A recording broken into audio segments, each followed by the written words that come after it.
Une petite équipe de recherche travaillait sur un bateau près de la côte de Beaufort Inlet, en Caroline du Nord.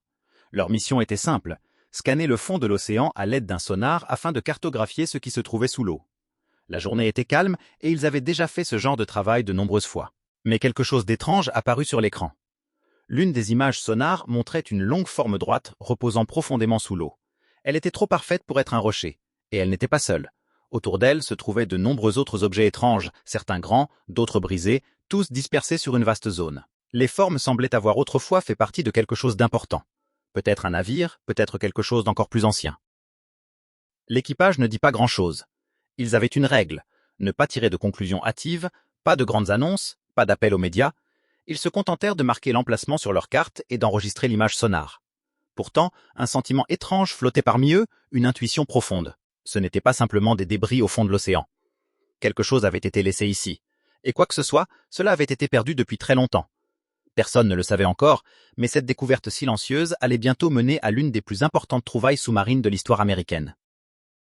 Après la découverte de ces formes étranges sous la mer, l'équipe de recherche envoya ses rapports au département des ressources naturelles et culturelles de Caroline du Nord, un organisme gouvernemental chargé de protéger les objets anciens et importants.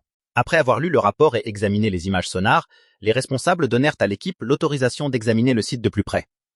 Bientôt, une équipe de plongeurs expérimentés rejoignit le projet. Ils enfilèrent leurs combinaisons, vérifièrent leurs bouteilles d'oxygène et descendirent lentement dans l'eau, un par un. La mer était calme, mais la visibilité était faible. Pourtant, ce qu'ils commencèrent à voir fit battre leur cœur plus vite. Au fond, ils trouvèrent des poutres en bois, anciennes et usées, mais clairement autrefois partie de la structure d'un navire. À proximité, ils repérèrent des cordages ou ce qu'il en restait, emmêlés et enfouis sous des couches de sable. Puis ils découvrirent des fragments de céramique, des morceaux de bols, d'assiettes et de jarres qui semblaient dater du début du XVIIIe siècle. Ce n'étaient pas de simples déchets, c'était de l'histoire. Puis vint la plus grande surprise, des canons. De gros canons sans fer, certains mesurant plus de 8 pieds de long. Ils étaient lourds, couverts de végétation marine et profondément enfoncés dans le fond de l'océan. Les plongeurs marquèrent soigneusement chacun d'eux. Certains reposaient sur le côté. D'autres étaient encore à moitié enfouis, presque dissimulés par le temps. Mais un canon était différent. Il était anormalement lourd, même pour sa taille. Son équilibre semblait étrange, comme si quelque chose se trouvait à l'intérieur. L'extrémité avant, appelée la bouche, était hermétiquement scellée. L'équipe commença à se demander s'il s'agissait simplement d'un ancien navire de guerre ou s'il y avait quelque chose de plus mystérieux. Ils n'avaient pas encore de réponse, mais au fond d'eux-mêmes, une pensée revenait sans cesse. Ce n'était pas une épave ordinaire. L'équipe travailla pendant des semaines. Finalement, le jour arriva où ils furent prêts à remonter le plus grand canon du fond de l'océan. C'était le même qui semblait plus lourd qu'il ne devait l'être, celui dont l'avant était scellé. La grue du bateau était prête. Des cordes et des sangles furent solidement attachées autour du canon, et les plongeurs donnèrent le signal. Lentement, le canon en fer commença à remonter. L'eau ruisselait sur ses flancs. Il était couvert de balanes, de petites créatures marines qui en avaient fait leur foyer pendant plus de 3 siècles. La rouille et le sel donnaient au métal une couleur rouge sombre. Le canon paraissait vieux, puissant et fatigué, comme s'il avait dormi profondément sous la mer pendant très longtemps. Lorsque la grue le déposa sur le pont, l'équipage recula pour faire de la place. Tout le monde observait attentivement. Puis un bruit se fit entendre. Clink, clink. Un léger cliquetis métallique provenait de l'intérieur du canon. L'équipage se regarda. Ce n'était pas le bruit du sable qui bouge. Ce n'était pas un boulet de canon qui roulait. Cela ressemblait à autre chose. Quelque chose de caché. Personne ne parlait beaucoup, mais l'atmosphère était tendue. Que pouvait-il y avoir à l'intérieur? Des outils ou simplement un morceau de métal cassé? Personne n'en était sûr. Mais leur curiosité n'en fut que plus grande. En raison de son poids étrange et du bruit mystérieux, le canon ne fut pas envoyé dans un entrepôt ordinaire. Il fut soigneusement emballé et expédié directement au laboratoire de conservation de la Queen Anne's Revenge, à Greenville, en Caroline du Nord. Là-bas, des experts commenceraient le lent et minutieux travail de nettoyage et d'étude. Mais avant même qu'il ne soit ouvert, tous avaient la même pensée silencieuse. Ce canon pourrait cacher un secret. Au laboratoire de conservation de la Queen Anne's Revenge à Greenville, le canon fut placé dans une salle spéciale. Les experts, appelés conservateurs, avaient une tâche importante. Nettoyer le canon sans l'endommager et découvrir avec précaution ce qu'il contenait. Ce processus s'appelle la déconcrétion. Retirer toutes les couches de rouille, de sable, de sel et de vie marine accumulées au fil des siècles. Cela demande du temps, des outils et énormément de patience. Lorsqu'ils atteignirent la bouche scellée du canon, ils percèrent doucement pour l'ouvrir, et alors cela se produisit. Clink. Un petit bruit métallique résonna à l'intérieur, puis un autre clink, clink. Tout le monde dans la pièce se figea. Les sons étaient clairs et nets, comme du métal frappant du métal, mais ce n'était pas le bruit d'un boulet de canon. C'était plus petit, plus léger et plus délicat. Très lentement, ils ouvrirent l'enveloppe à l'avant du canon. À leur grande surprise, ils découvrirent un conteneur scellé en plomb. Il était sombre, déformé et couvert de couches de corrosion verte et noire. Il était clairement caché depuis des siècles. Les conservateurs ouvrirent soigneusement le conteneur et leurs yeux s'écarquillèrent. À l'intérieur se trouvaient des dizaines de pièces d'or, étroitement serrées les unes contre les autres. Certaines étaient des escudos espagnols, d'autres des louis d'or français, deux types de pièces utilisées par les riches marchands et les familles royales au début du XVIIIe siècle. Les pièces étaient authentiques. Leur marque était nette, la plupart dataient du début du XVIIIe siècle. Les experts pensaient que l'or avait autrefois appartenu à des navires marchands et avait ensuite été volé par des pirates. Peut-être avait-il été caché à l'intérieur du canon pour le protéger ou simplement pour le dissimuler. La pièce devint complètement silencieuse. Personne ne dit un mot. Plus tard, après un comptage et une étude minutieuse, les pièces furent estimées à plusieurs millions de dollars. Mais pour les personnes présentes dans ce laboratoire, l'argent importait moins que le sentiment ressenti, celui d'avoir touché un véritable morceau de l'histoire des pirates.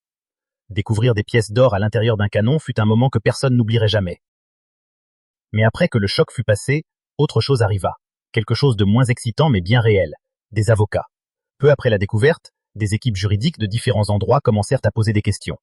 De grandes questions, des questions importantes. À qui appartenait réellement l'or? Certains disaient que les pièces appartenaient à la France, puisque le navire était à l'origine français. D'autres affirmaient que le trésor pouvait appartenir à l'Espagne, car certaines pièces étaient espagnoles. Quelques-uns suggéraient même que les descendants des propriétaires originaux du navire pouvaient avoir un droit légal sur l'or. Pour compliquer encore les choses, l'épave avait été trouvée dans les eaux américaines, au large de la Caroline du Nord. Cela signifiait que les lois locales devaient aussi être respectées. En raison de toute cette confusion, un juge ordonna une interdiction temporaire de communication. Personne n'était autorisé à parler publiquement de l'or, ni l'équipe, ni le laboratoire, ni le gouvernement. La découverte devait rester secrète jusqu'à ce qu'un accord soit trouvé. Après des mois de réunions et de paperasse, une décision fut finalement prise. Selon la loi de l'État de Caroline du Nord, toutes les découvertes d'épaves dans ces eaux appartiennent à l'État. L'or devint donc officiellement propriété de l'État. Cependant, en coulisses, l'État conclut un accord privé avec l'équipe de récupération. L'accord était simple, l'équipe serait autorisée à conserver une partie de la valeur totale de l'or. Le reste resterait entre les mains du gouvernement pour être protégé, étudié ou conservé.